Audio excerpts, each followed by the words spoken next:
Lakers, and he's going to sign that 5-year deal. He'll have an early termination option after the 4th year, before the 2024-25 season, when he'll still be in his early 30s and be able to go back and presumably get another big contract.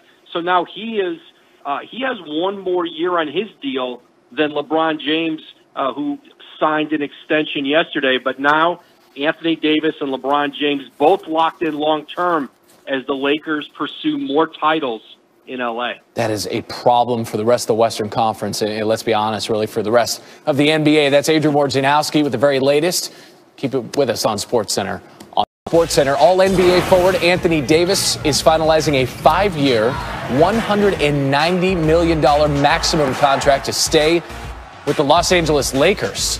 CEO Rich Paul of Clutch Sports telling ESPN, deal includes an early termination option prior to the 5th season in 2024-25. Deal could be signed as soon as today. And AD was the keystone of that Lakers defense. Opponents shooting 38.9% last season with him as the closest defender. Among the more than 150 players to defend at least 500 shots, only Defensive Player of the Year Giannis Antetokounmpo allowed a lower percentage. We're going to have Woj on this momentarily. You know, it's funny hearing our front office insider, Bobby Marks, talk about the Russell Westbrook-John Wall trade is a rare supermax for supermax deal, but it's true. The contracts work. Wizards sending Wall and a first-round pick to Houston in exchange for Westbrook. But what do the analytics say? ESPN's Kirk Goldsberry exploring that in his latest Off the Charts. The 2023 NBA draft, trade talks had been stalled since mid-November until both GMs got on the phone and found a way to hash out a deal.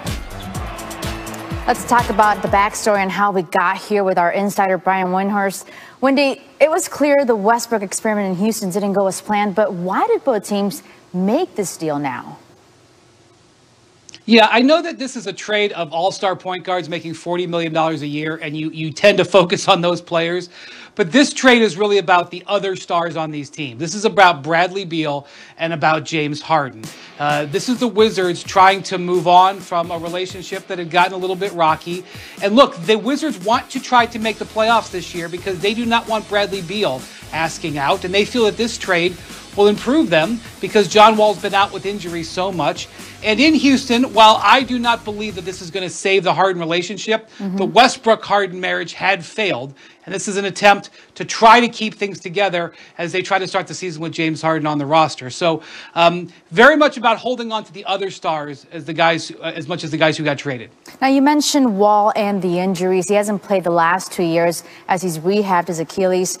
What do you think is the potential that his comeback actually makes the Rockets better than when they had Westbrook? Yeah, so the Rockets wager here, I mean, they're getting a first-round pick in this deal, but the wager here is that he will be able to recover from this injury, and at age 30, with his 3 years and over $150 million left on his contract, that he will actually sort of age better than Westbrook. Now, there have been workouts in recent months with Wall in Los Angeles and Miami. His peers have seen him and reported back to the Rockets that he looks very good. Tony, this is a terrible injury to overcome, without question. But the Rockets are hoping that they can stitch something together and create some momentum with James Harden, and they hope that a surprising John Wall will be better in the short run and in the year 2 and 3 of this contract. We'll have to wait and see. Now, 14 combined all-star appearances making moves in this blockbuster deal. Brian Windhorst, as always, appreciate the insight. Drew, say good to see you. We'll see you down the road. NBA champs making news. LeBron James agrees to a 2-year, $85 million extension with the Lakers. Deal ties James through the 22-23 season with the Lakers, which would be his 20th in the league. Average better than 25, better than 10, and almost 8 rebounds, while finishing second in regular season MVP voting and winning a ring and getting a finals MVP. As LeBron's salary increases, so does his age. He's owed just over 39 this upcoming season, and that extension kicks in after that, replacing the player option. James will make $44.5 when he's 38 years old. Hope Dave McMenamin enjoyed the 3 minutes off he got out of the bubble and the season getting ready to start. We're saddling back up and riding our Lakers horse here. I don't know that there's ever a bad time to take $80-some-odd million in guaranteed money, but why now for LeBron? It kind of follows the same playbook, Scott, that he had back in 2016. He wins the championship with the Cleveland Cavaliers. He submits his commitment and loyalty to the franchise, because that gave him everything he wants out of his NBA experience, being able to put his body, his mind, his family through an NBA season in order to get the ultimate prize of winning a championship and, validating his existence, trying to strive for greatness for the greatest of all time. He did this again here, win the championship with the Lakers. Why did he have to think about going anywhere else? And of course, the other caveat, just last year we were talking about him being in his mid-30s, missing the playoffs, having the biggest injury of his career. Well, this actually guards against some of that, gives him an extra year guaranteed money. $85 million, not a bad payday. Well, the ultimate thing, I think, for LeBron, and he spoke of it, is maybe someday teaming up with his son. Now, look, Bronny, who knows if he's going to be an NBA talent, if he's an NBA talent. We don't know that yet. But if we do the math here, Dave, you don't have to squint to see what it would be. Free agency sets up around the time, presumably, Bronny could be heading to the NBA. All right, is it reasonable to connect those dots? Yeah, certainly. I mean, think about it. LeBron put it out there in the 2017 finals that the greatest accomplishment of his career would be someday playing alongside his son in the NBA. This contract ends in 2023 at the same time that his son, Bronny, is slated to graduate from high school. Now, right now, with the current CBA, Bronny couldn't come right from high school to the NBA, but who knows if the CBA will have adjustments between now and then. And certainly, even if Bronny is not necessarily an outright lottery pick, if he's a borderline guy who you think could help your franchise potentially, while also be a guy who brings the gravitational pull of his father, who's one of the greatest players of all time, that's a real possibility. Sure it is. And I think it's reasonable, given the type of fitness and commitment to fitness, Dave, that LeBron has shown, to say, even like to a degree like Brady, even if his age starts with a 4, I think in LeBron's case, it's almost, he's got a little Benjamin Button quality. I think it's reasonable to think he could play competitively at that stage. Do you? I think so. And obviously, we just talked about that nearly season-ruining injury a year ago with the groin tear. But listen, I mean, this will take him through 20 seasons in the league. He'll be just shy of his 39th birthday. Who's to say he couldn't play 2, 3, 4 more years at that point? He's already pushed the envelope so far already. I wouldn't put anything past him. And certainly if he has that carrot of the motivating factor of playing alongside his son, that's enough to probably get himself to do those extra 3-a-day workouts in the offseason.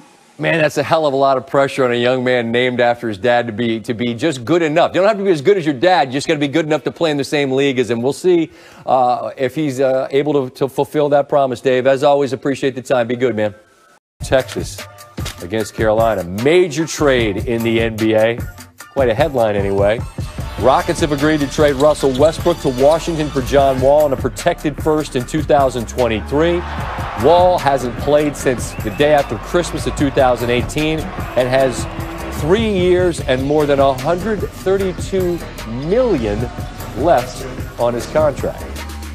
Westbrook joins a Wizards team built around Bradley Beal, who averaged the second most points in the NBA last season and yet somehow is still woefully underrepresented in terms of all NBA teams, in my estimation. Washington also has a sharpshooter, Davis Bertans, who got paid, was coveted this offseason. Lottery picks in the last couple of years, including Denny Avdia. Steve, do you think it's a playoff team? Yes. I agree. Part of it's the East, but... Correct. As for Houston, John Wall reunites with DeMarcus Cousins after they played together at Kentucky. Speaking of reunites, Westbrook gets back together with Scott Brooks, who was with in OKC. Be interesting to see how the game meshes with Harden, who became the first player since Michael Jordan to average 30 in 3 consecutive seasons. Adrian Wojnarowski, who blew up our rundown with his tweet about this news, joins us now. My guy Jeff and all of his Wizard buddy fans here in D.C. are bumming to see Wall, a perennial all-star, leave town. But Woj, he's a guy coming off an Achilles, and explosiveness was his calling card. What does Houston think they're getting in Wall? Well, they think they're getting a player who wants to be with the Rockets and who has shown in the months since, has been working out this summer, that he's got some explosion back. He's expanded his game. He's shooting the three-pointer well with all of this time off. But listen, this was a trade of 2 players on 2 teams who wanted to go in the other direction. Russell Westbrook wanted to be in Washington, reunited with Scotty Brooks, play with Brad Beal. And John Wall wanted to play with James Harden, wanted to go to Houston. And finally, they got that deal done this afternoon. The two general managers hadn't talked in weeks. And Russell Westbrook's agent, Thad Fouché, really got them talking today. And then within a few hours, they had a deal. Well, as you know better than anybody, if the right deal comes along, anything can happen. But can we mostly assume that this means Harden remains in Houston for the time and Beal remains in Washington for the time? Yeah, our Tim McMahon was reporting today that Houston stance has not changed. They expect to play through here with James Harden. They don't want to trade him. And I think they have more of a cushion to work with than Washington does because Beal's free agency comes up sooner. But the hope in Houston is that Wall can, regain some of his old form, that those two can find a chemistry, and that James Harden,